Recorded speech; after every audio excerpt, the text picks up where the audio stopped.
mais uma vez aqui, Senhor, na sua presença para te adorar, te engrandecer.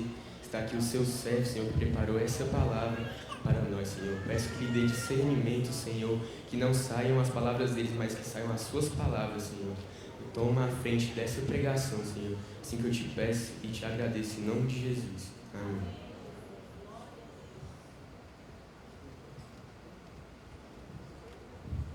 Paz do Senhor, igreja. A paz do Senhor, igreja. Como que vocês estão? Bem? Com Jesus vai tudo bem, não é verdade? Meus amados, primeiramente eu quero agradecer a Deus por essa oportunidade. Quero me apresentar, eu me chamo Mateus, sou presbítero Mateus Lopes. Congrego na Igreja Brasil para Cristo, ali em Lusiânia. Hoje quem está me acompanhando aqui é o meu pai, pastor Iseu, que o Senhor abençoe a vida do Senhor. Quero louvar a Deus pela igreja, pelo convite de estar aqui, pelos irmãos. Quero louvar a Deus pela pastora presidente, a pastora Eliana, é isso? Eliane, que Deus abençoe, pastora. O vice-pastor Emanuel, que Deus abençoe. É o senhor? É o senhor? Emanuel, que Deus abençoe. Toda a liderança, né? A Cristina, o Gilberto e a Júlia, que Deus abençoe vocês. Eu estou aqui através de um convite da irmã Cristina, não é isso? Que Deus abençoe. A irmã Cristina teve um evento lá em Lusiânia que eu tive a felicidade de programar e surgiu o convite. Irmãos, vamos abrir as nossas Bíblias no tema da nossa festividade, que é Oséias capítulo 6.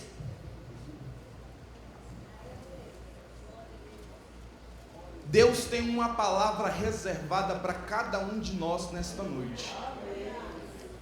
Enquanto os irmãos abram a Bíblia, eu quero fazer um único pedido.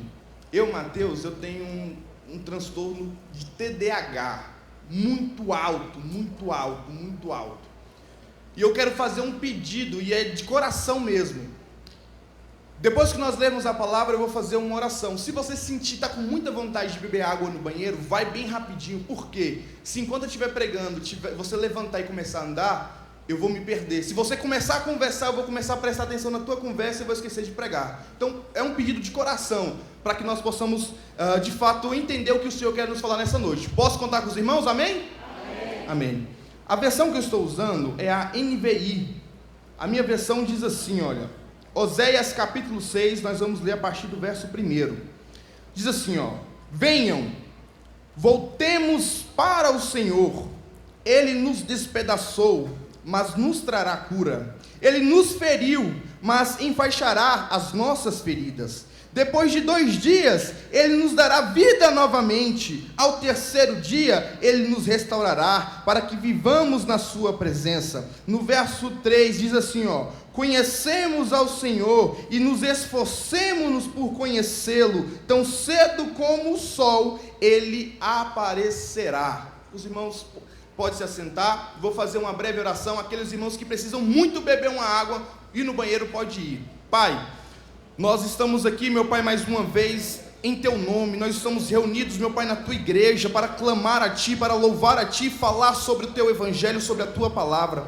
Pai, que neste momento, meu Pai, que toda a igreja possa ser impactada, não pelo Mateus, mas pela palavra do Senhor que será ministrada. Que o Senhor não deixe que eu fale, mas que a Tua palavra possa sair da minha boca. É o que eu peço a Ti, em nome de Jesus Cristo. Amém e amém.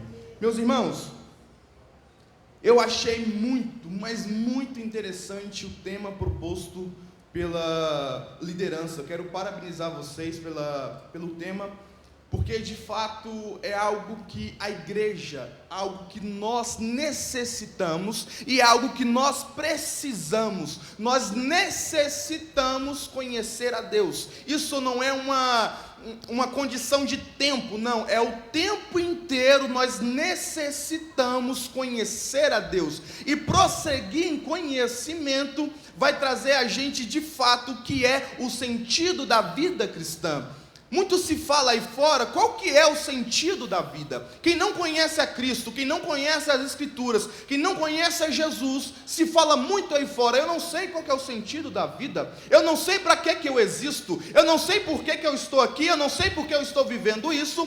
Mas se nós observarmos as Escrituras, se nós observarmos aquilo que Cristo e que a palavra do Senhor nos deixou, há uma coisa que nós devemos fazer por obrigação: conhecer a Deus e o adorá-lo. Deus criou ao homem, o propósito de Deus a criar o homem era para que o homem pudesse conhecê-lo e o adorá-lo. Nós vamos ver em várias histórias da Bíblia, em vários trechos da Bíblia, em vários livros da Bíblia, a necessidade do homem conhecer a Deus. O rei Salomão vai mostrar a sua experiência de vida no livro de Eclesiastes, que ele tentou de tudo na vida dele, mas ao final da vida dele, ele viu que tudo se resumia em buscar ao Senhor, conhecer a Ele e o adorá-lo. Nós vamos ver também na vida de Sansão. Sansão foi um homem que se deu aos prazeres, Sansão foi um homem que quis viver a vida dele do jeito que ele pensou, mas ao final da vida dele, ele teve que reconhecer que devia ter conhecido a Deus e o adorá-lo. Então, a partir do momento que eu consigo entender isso aqui, fica muito mais fácil eu compreender qual é a mensagem de Cristo para a minha vida. O próprio filho pródigo foi alguém que preferiu pegar a parte da sua herança, gastar com suas bebedeiras, gastar com a sua vida lá fora, com a sua vida particular, esquecer do pai. Mas ao final, ele teve que reconhecer e voltar para a casa do pai. Porque o propósito de Deus para a minha vida e para a sua vida é conhecer a Deus e o adorar. Você pode dar um glória a Deus bem alto? Tem uma frase que, essa frase fala muito comigo. Diz que dentro do homem tem um vazio do tamanho de Deus. Se dentro do homem tem um vazio do tamanho de Deus, não há outra coisa do mundo que vai preencher este vazio, somente a presença de Deus.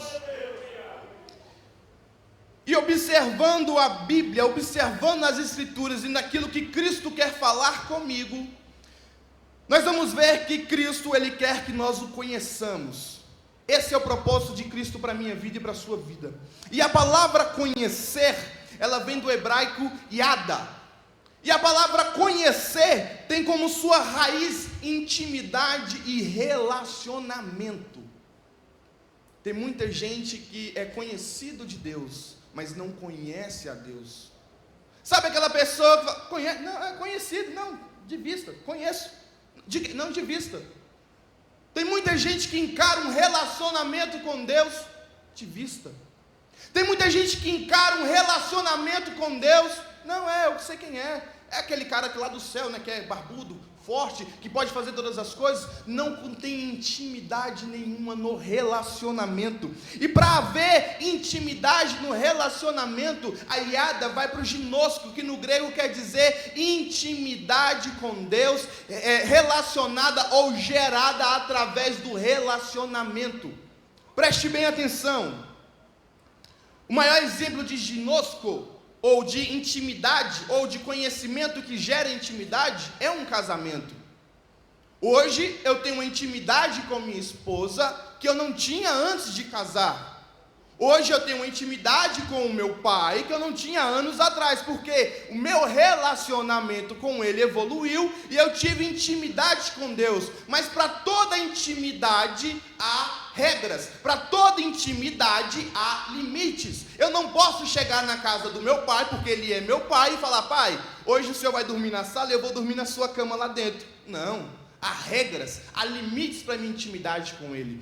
Não estou dizendo que isso vai acontecer, não estou dizendo, mas vamos supor que a pastora no final do culto, não é que vai acontecer, pastora, mas ela fala assim, Mateus, você vai jantar lá em casa. Oh, aleluia! Só que eu não vou chegar na casa dela, abrindo a geladeira, pegando meu prato de comida, já me serve, não. Se ela falar, Mateus, senta, eu vou sentar. Mateus, levanta, vamos comer, eu vou comer. Mateus, pega o prato, eu vou pegar o prato. Mateus, põe a sua comida, eu vou colocar minha comida. Por quê? Porque eu posso ter um certo nível de intimidade com ela, mas tem limite. Eu não vou fazer o que eu quero. Sabe o que acontece? Nós queremos ter um relacionamento com Deus, queremos ter intimidade sem limite. Não, Senhor, o Senhor é meu amigo, eu posso fazer o que eu quiser, eu posso ir para onde eu quiser. Não, o Senhor está comigo, mas eu posso ir naquela festa. O Senhor está dentro do meu coração, nós temos intimidade, mas eu preciso ir na casa daquela garota. Não, eu posso ter intimidade com o Senhor, mas eu amo aquela galerinha, aquela patotinha da escola. Ei, presta atenção, para ter intimidade com Deus, tem que haver limites. Relacionamento com Deus é baseado no limite. E por que isso? Porque no jardim teve. Acho que todo mundo já leu essa história. Por quê? Porque nós, no início do ano, leitura anual, parecemos um dragão. É para ler 3 capítulos por dia, nós lemos 12, 8, 15. Então esse aqui todo mundo já leu. Quando Deus cria um homem e uma mulher, fala assim, eu quero ter relacionamento com vocês, eu quero ter intimidade com vocês. Há uma árvore aqui, mas para eu ter intimidade com vocês, daquele fruto vocês não comerão. Deus coloca o quê? Limites. Vocês podem fazer o que você quiser, mas aqui não toca, aqui não mexe. Tem que ter limite. Para haver relacionamento saudável, tem que haver limites. Só que eu, Mateus, eu quero me relacionar com Deus, mas eu não quero que haja limites. Eu quero escutar a minha musiquinha, eu quero escutar o meu pagode, mas eu quero me relacionar com Deus. Eu quero ver aquilo que não me convém, mas eu quero me relacionar com Deus. Preste bem atenção, Paulo em Coríntios 6, versículo 12, ele vai dizer que tudo é lícito, mas nem tudo me convém. Mateus, é pecado? Eu não quero nem entrar nesse mérito. Se eu tiver que deixar de fazer algo porque é pecado, eu tenho mais medo de ir para o inferno do que vontade de conhecer a Deus.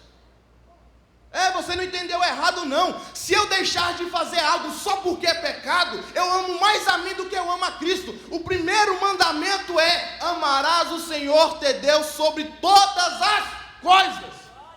Quando eu deixo de praticar algo errado, porque eu tenho medo de ir para o inferno, ou com medo de pecar, é porque o amor de Cristo verdadeiramente não está em mim. Eu preciso ter relacionamento. Eu vi um pastor pregando há um tempo atrás, David Shin. Ele pregava e falava assim: certo dia eu estava com minha esposa, e ela falou assim: meu bem, lava a louça. E eu pensei: poxa, eu estou cansado, estou muito cansado. Aí eu perguntei para ela: amor, é caso de divórcio se eu não lavar a louça? Aí ela falou para ele: não, óbvio que não. Então não vou lavar. Não é caso de divórcio, eu não vou lavar. Tá bom, meu bem, amanhã eu lavo. E sempre que ela pedia alguma coisa para ele, ele perguntava: meu bem, é caso de divórcio? Não, meu bem, tá louco? E aí ele pergunta para a igreja: quanto tempo mais esse relacionamento vai durar? E detalhe, eu não estou falando sobre casamento. Tem gente que vive uma vida com Deus, quer ter um relacionamento com Deus, de falar: Senhor, isso aqui será que é para perder a salvação mesmo? Senhor, mas será que se eu fizer isso eu vou perder a minha salvação? Está mais preocupado em se livrar do inferno do que ter um relacionamento com Deus. Ei, Deus não quer ter pessoas com medo, Deus quer pessoas com amor, pessoas que amam a tua presença, pessoas que amam estar neste lugar, pessoas que cultuam a tua presença. É esse tipo de pessoa que Deus quer. Não é caso de divórcio não, mas eu amo ao Senhor, eu amo a minha esposa, eu amo o meu relacionamento com ela, eu amo o meu relacionamento com Deus, e é isso que eu vou cultivar. E por que você está me dizendo isso, Mateus? Porque Deus, Ele não precisa da minha adoração.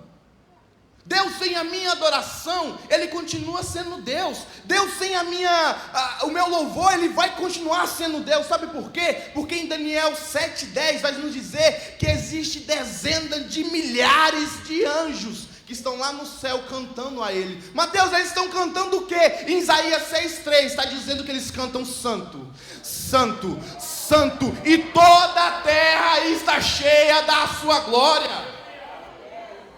Você está achando que a adoração do Mateus vai mudar alguma coisa para aquele que pode fazer todas as coisas? Mas para o Mateus ter um relacionamento com Deus vale mais do que o ouro. Nós temos que entender que o relacionamento que nós temos com Deus é a coisa mais importante. Então nós temos que conhecer a Deus e o adorá-lo. Mateus, por quê? A palavra adoração, do grego também, se chama proskunel. O que quer dizer isso? Que significa prestar honra. Como assim? Eu não estou entendendo ainda, Mateus. Está em grego? É em grego mesmo.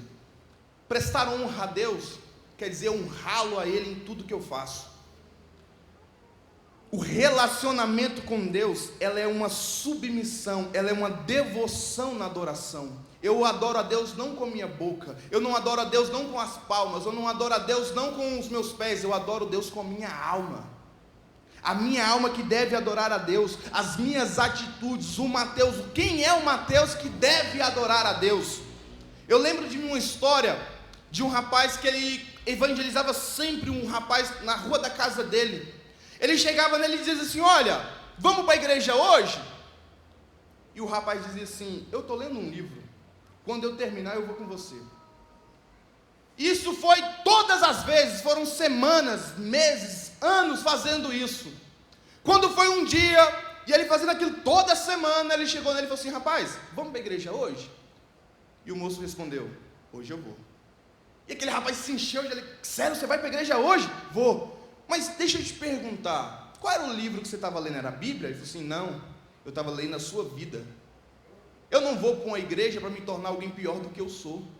Ei, preste bem atenção, você pode até achar que ninguém está reparando, jovem, adolescente, criança, senhora, você pode até achar que ninguém repara na sua vida, mas tem muita gente te observando, tem muita gente que se espelha em você e você nem sabe. Por quê? Por causa do nosso relacionamento com Deus. Tem gente que olha para mim, tem gente que olha para você e fala: um dia eu quero ser como aquele rapaz, um dia eu quero ser como aquela garota, um dia eu quero ser um homem de Deus, eu quero aquele homem, eu quero ser uma mulher de Deus igual aquela mulher. Tem gente que se espelha em nós e nós nem sabemos disso. Em 2017 eu tive a oportunidade de servir a aeronáutica. E um dia eu, dentro do alojamento, eu engraxando meu boot, dando uma engrenada, como se fala, deixando ele brilhando para não ficar preso.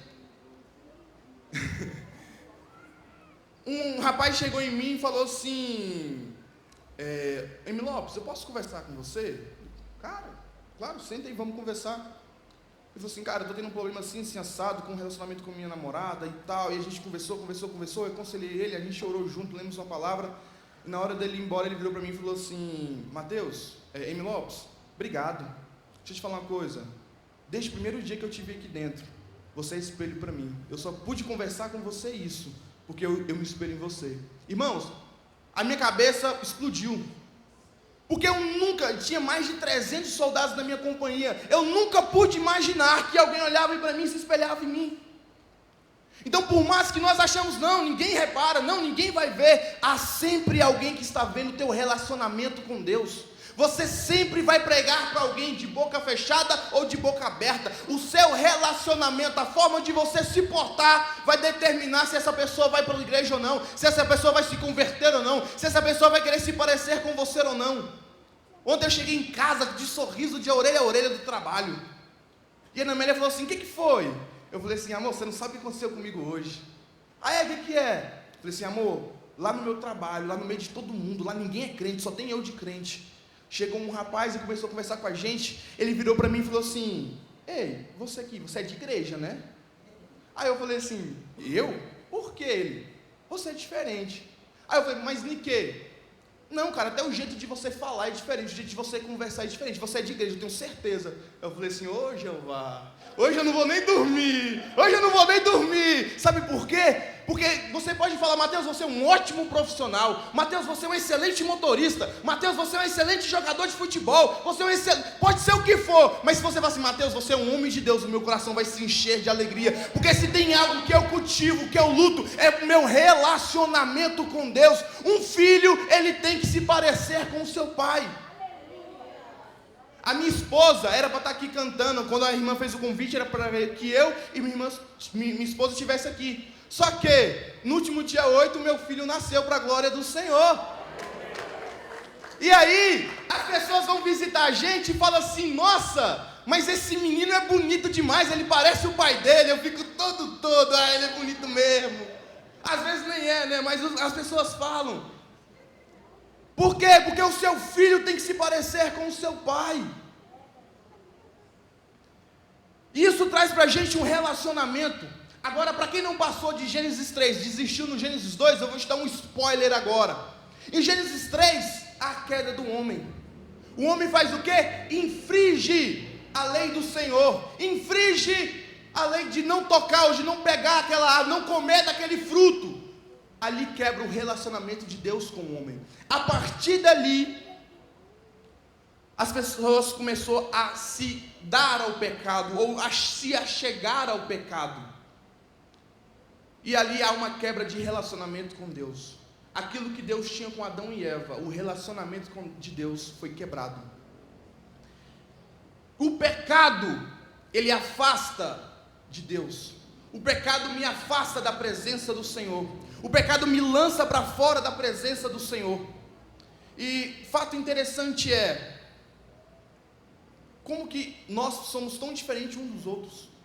Um exemplo, Adão e Eva criaram junto Caim e Abel. Praticamente receberam a mesma criação, eram irmãos, foram criados pelos mesmos pais. Não posso afirmar com toda certeza, mas eu só tenho um filho, mas eu tenho certeza que o amor que eu tenho pelo Theo hoje, ele vai ter pelo irmão ou pela irmã dele daqui a alguns anos. Isso eu posso afirmar. Então o pai e a mãe criam os filhos da mesma forma, só que há uma diferença no coração de cada um. Houve uma diferença na oferta, no relacionamento de Deus de cada um. Outro exemplo, Noé. Noé estava no meio de uma cidade, onde só tinha ele de justo, só ele e sua família, por causa do seu relacionamento com Deus. Então nós vamos ver que a necessidade do homem é o quê? Conhecer e o adorar. E para que o homem pudesse restaurar esse relacionamento com Deus, Deus fez uma aliança com Abraão. E toda vez que havia pecado, tinha que matar um cordeiro. Toda vez que pecasse, tinha que se sacrificar um animal. E Deus, por diversas vezes, Ele disse que enviaria um cordeiro. Bem, essa parte da mensagem aqui eu já terminei, mas eu quero voltar para você, para o texto. O texto de Oséias, ele fala muito forte comigo, sobre uma dívida que não era do Senhor, uma dívida que não era dele, mas ele pagou por dívida. Ele deu o seu filho para morrer por mim e por você, ele enviou o cordeiro para nós. E durante o livro de Oséias, nós vamos observar que Oséias tinha uma esposa, que depois ela cai e se prostitui. O Senhor vira para ele e fala assim: olha, você vai pagar, você vai voltar a ter um relacionamento com ela, vai pagar as dívidas delas e vai trazê-la de volta para dentro da sua casa, você vai cuidar dela. E aí, uma vez eu lendo essa história, eu pensei, cara, que loucura. Quem é que faria isso por alguém? Quem é que ia pegar alguém que está todo prostituído, sujo, está todo, dilacerado, e vai pagar uma dívida e ainda pegar essa pessoa e guardá-lo? Aí eu olhei para a cruz e lembrei, está falando de mim, alguém que não merecia o favor de Cristo, alguém que não merecia ser salvo por Cristo, alguém que está no lamaçal do pecado até hoje, mas houve um que morreu por mim e por você, para que hoje nós possamos estar aqui glorificando e exaltando o nome do Senhor. Então o contexto aqui é o seguinte: o povo de Israel era um povo que foi chamado para conhecer e adorar a Deus, mas ao invés disso, preferia ter um vazio dentro do seu coração e tentar preencher com outras coisas. E por diversas vezes Deus chama a atenção deste povo, por diversas vezes Deus chama a atenção deste povo, mas eles insistem em estar sem relacionamento com Deus, insistem em viver a sua vida da forma que eles acham melhor, da maneira que eles acham que deve ser. Só que Deus, Ele não desiste de ninguém. Lembra do pastor que tinha 100 ovelhas e deixou uma para trás? O que ele fez? Ele voltou, ele foi buscá-la, porque o Senhor tem plano de salvação para a minha vida, para a sua vida, para a minha casa, para a sua casa. Não vai ficar ninguém sem receber o Santo Espírito de Deus, sem receber a salvação de Cristo, porque Ele morreu por mim e por você. E nós nós vamos observar que no ano 600 antes de Cristo, a Babilônia ela invade Israel. E depois disso, nós vamos em 600 anos de Cristo, nessa vez que a Babilônia invade Israel, Daniel e seus amigos é levado. Em 597, ou seja, 3 anos mais tarde, eles invadem novamente, leva 10.000 cativeiros, mais Ezequiel é colocado às margens do rio Quibar. E em 586 eles invadem novamente pela terceira vez, e aí eles destroem o templo, destroem Israel, saqueiam os utensílios, acabam com tudo, queimam os muros de Jerusalém, e a glória de Jerusalém foi embora. Por quê? Porque era um povo que não queria mais ter relacionamento com Deus. O que Deus faz? Espera aí, eu sei aonde o calo aperta, eu sei aonde vocês vão conseguir me ouvir. Só que Jeremias, ele escrevendo as Lamentações, ele profetiza que o cativeiro vai ser de 70 anos. Pensa, você está vendo tudo dar errado, é um negócio que é para resolver para ontem, mas Jeremias vira e fala, vai durar 70 anos. Sabe por quê? Porque Deus ele não perde o controle de nada. Está dentro do cativeiro, Jerusalém foi saqueada, a Babilônia está dominando, mas Deus ele não perde o controle. Tem muita gente que se desespera ao ouvir isso, tem muita gente que acha que tudo vai acontecer de ruim, e que Deus não está vendo. Deus não perde o controle de nada, mesmo no cativeiro. Deus tem um Daniel dentro do palácio, Deus tem um Ezequiel às margens do rio Quibar, Deus tem um Jeremias profetizando que vai dar certo, Deus tem uma restauração prometida a Jerusalém. Mateus, como assim? Eu não estou conseguindo entender. Ei, ele tem Pedro na Judéia, ele tem Paulo pregando até os confins da terra, ele tem Filipe em Samaria, ele tem uma menina dentro da casa de Naamã, ele tem José na casa de Potifar. Deixa eu te falar algo. Deus coloca pessoas em lugares estratégicos. Melhor, Deus coloca pessoas específicas em lugares estratégicos. Talvez se fosse o Mateus lá na Babilônia, jurado de morte, não oraria 3 vezes, mas Deus levou foi Daniel. Talvez se fosse o Mateus, iria adorar a imagem, mas Deus levou Sadraque, Mesaque e Abidnego. Talvez se fosse Mateus, não iria sofrer com Cristo, mas Deus colocou os 12. Deus coloca pessoas específicas em locais estratégicos. Aí você vai me perguntar assim, Mateus, e quando não é Deus que coloca, que é o caso de José, que os irmãos venderam e aconteceu tudo aquilo? Eu tenho uma resposta para você.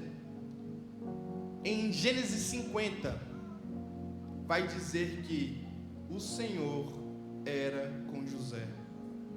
Mateus, como assim? Tem situações que eu olho, que você olha e fala, não é possível que foi Deus que fez. É possível sim. Senhor, não é possível que o Senhor está fazendo eu passar por isso. É possível sim, é porque você é uma pessoa específica, e Deus está trazendo para um lugar estratégico. Há uma obra, há algo a ser feito, dentro da tua casa, do teu trabalho, da tua escola, da tua faculdade. Deus quer te usar, Deus quer ter um relacionamento, Deus quer trazer adoração para a tua vida, para que haja santificação no seu meio. Deus vai trazer santificação para o meio da igreja dele.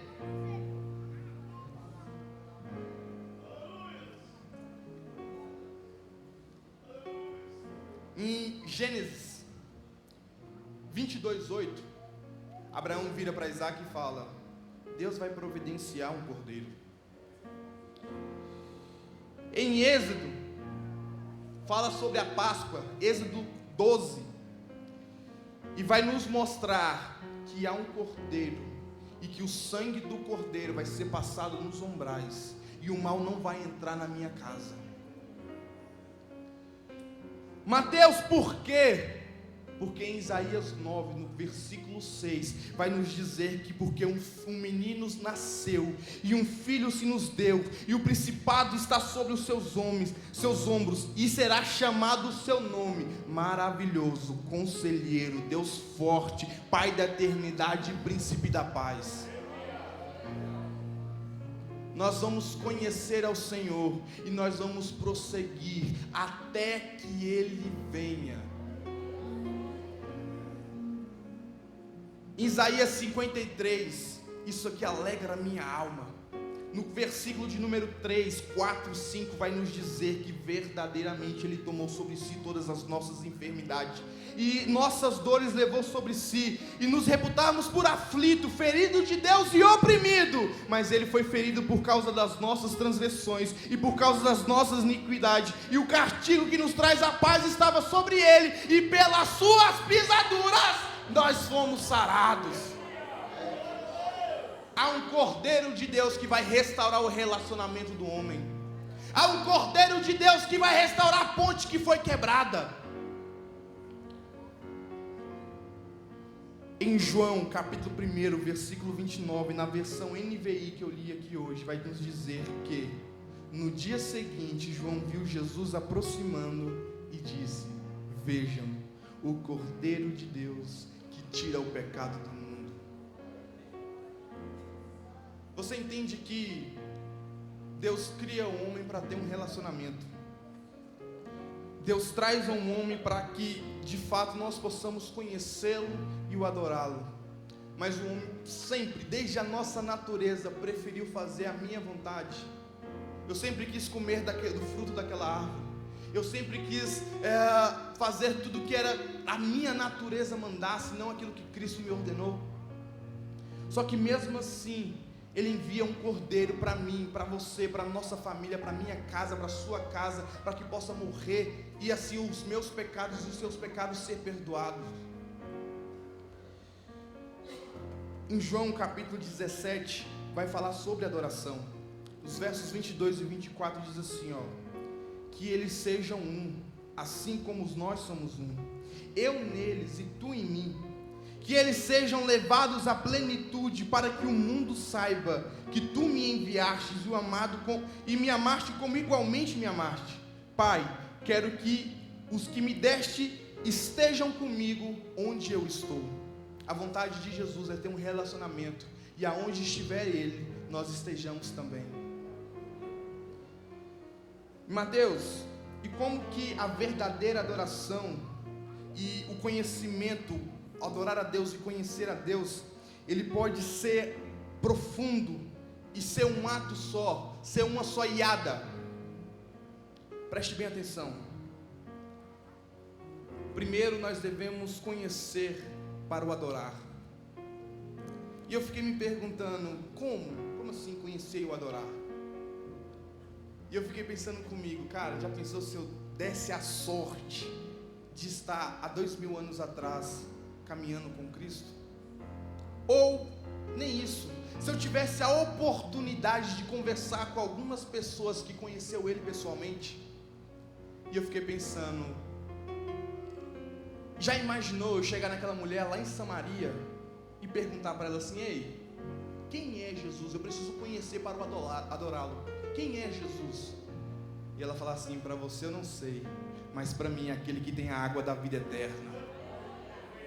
Irmãos, imagine só, eu poder voltar atrás e perguntar, por que Mateus está falando isso? Certa feita, Jesus caminhando com seus discípulos, virou para eles e perguntou assim, ei, o que esse pessoal aí está dizendo que eu sou? E aí eles respondem, eu vou parafrasear aqui, aqueles que te viu chorar, dizem que você é Jeremias. Aqueles que te viu curar com poder e graça, estão dizendo que o Senhor é Elias.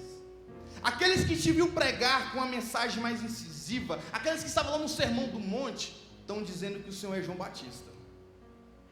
Só que Jesus vira para os discípulos e fala assim, tá bom, isso é para eles, mas e para vocês, quem eu sou?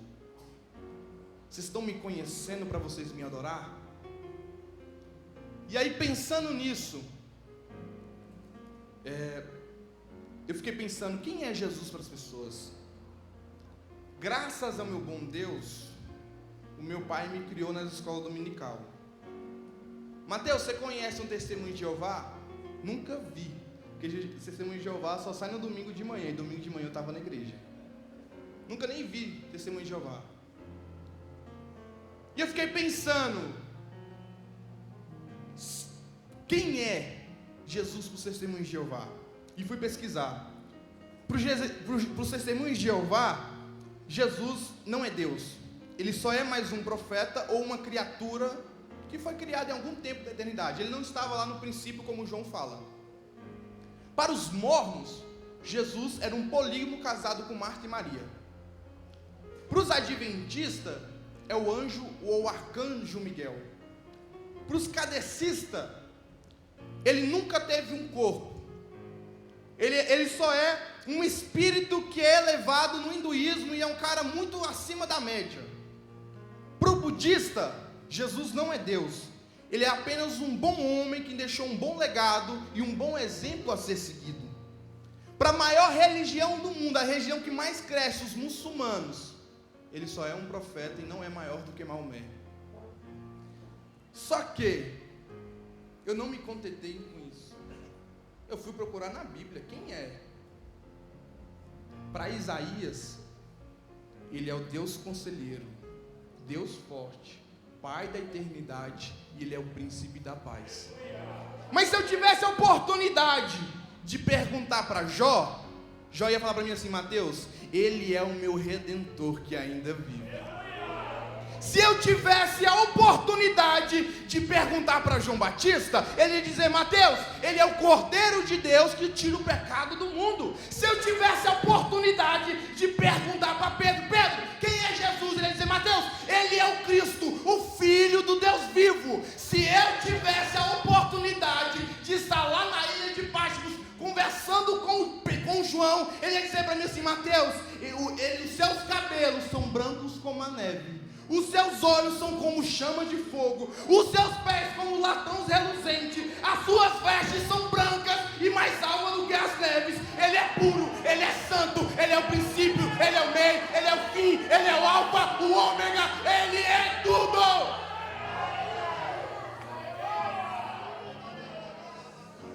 Cantar a baçúbia. Mateus, e quem ele é para a nossa igreja? Ele é o mesmo ontem, hoje e será eternamente. Ele é o que cura, ele é o que batiza, ele é o que salva, ele é o que transforma, ele que liberta das drogas, ele que cura, que tira da UTI, que tira dos hospitais. É ele quem salva a minha e a sua casa.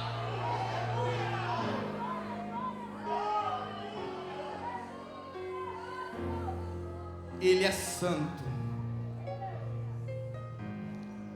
Ei, nós descobrimos qual é o propósito de Deus para o homem: é conhecer e o adorar. Nós aprendemos que conhecer não é conhecer de vista, mas é ter intimidade e entender os seus limites. Nós entendemos que adorar não é vir aqui cantar bonito. Nós entendemos que adorar não é vir aqui gritar bem alto. Nós entendemos que adorar é a forma de viver, de falar, de andar, de se portar. E para que nós possamos conhecer e o adorar, nós devemos conhecer a Cristo. Nós acabamos de saber quem Ele é. Eu poderia acabar minha mensagem aqui, mas eu tenho uma coisinha para terminar. A palavra que vocês me deram, o texto que vocês me deram, é: conheçamos e prossigamos até que o Senhor venha. Deixa eu trazer só uma palavrinha bem rápida, eu já vou terminar, que eu acho que vocês não estão mais conseguindo me ouvir. Já estou enjoado da minha voz. Apocalipse capítulo 3, a partir do verso 20, nós vamos ver a 7ª carta da igreja da Ásia. E algo que eu reparo em cada uma delas é: Cristo sempre termina a carta dizendo: eis que venho sem demora, eis que venho sem demora, eis que venho sem demora. Ele repete isso diversas vezes. Só que na 7ª carta uma chave muda. Sabe por quê? No versículo de número 20 ele diz assim, ó: eis que estou à porta e bato. Ei, ele não está vindo mais não, ele já chegou. Ei, se você está achando que você vai esperar mais uma semana, mais um mês, mais um ano, não, eu vou esperar o meu relacionamento acabar, não, eu vou esperar eu terminar com a minha namorada, com o meu namorado, não, eu vou esperar o meu ano letivo acabar, não, eu vou esperar a minha faculdade acabar, não, eu vou esperar Deus me dar um novo emprego para eu prosseguir em conhecer e o adorar. Ei, vai dar tempo mais não, viu? Porque ele já está à porta e ele já está batendo. E aqueles que tiveram ouvido, vai ouvir. Ou aqueles que tiver olhos, vai ver. Porque ele vai descer e ele vai vir buscar a sua igreja. Fique-se de pé, eu já vou terminar. Ele continua dizendo assim, olha: se alguém ouvir a minha voz e abrir a porta, entrarei e cearei com ele e ele comigo. Aquele que vencer, dar-te-ei a coroa da vida.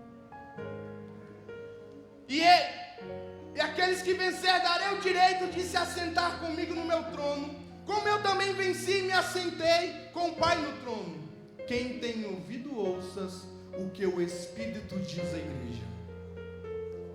Meus amados,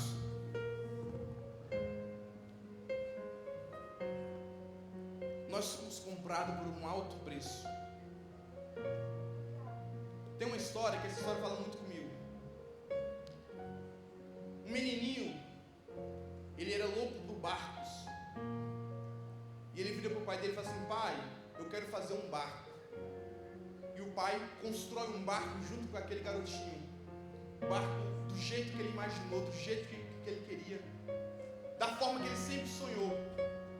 Certo dia ele coloca aquele barquinho no mar e aquele barquinho se perde. Aquele garotinho fica muito triste. Mas um dia, passeando ali na ilha onde ele morava, ele veio em uma loja e vê o barquinho que ele construiu, mais o pai dele. Ele vira e fala assim: ei, eu quero o barquinho é meu. Ele falou: não, aqui é uma loja, meu amigo. Isso aqui é o barquinho? Você vai ter que comprar. Só que o barquinho era caro demais. O que ele fez? Ele foi trabalhar, ele foi pedir ajuda para o pai dele, e com muito sacrifício ele foi juntando, e com muito medo de perder, de alguém ir lá e comprar aquele barquinho, mas ele foi juntando, e ele com medo, porque aquele barquinho era único, foi ele que construiu, com as mãos dele, junto com o pai dele, tinha um valor muito alto para ele, e ele conseguiu juntar aquela quantia. Ele pega aquele dinheiro, aquela quantia que ele juntou, leva para o moço e fala: ei, eu quero o barquinho, que o barquinho é meu. O moço conta aquelas moedas, conta aquele dinheiro e fala: pode levar, o barquinho é seu.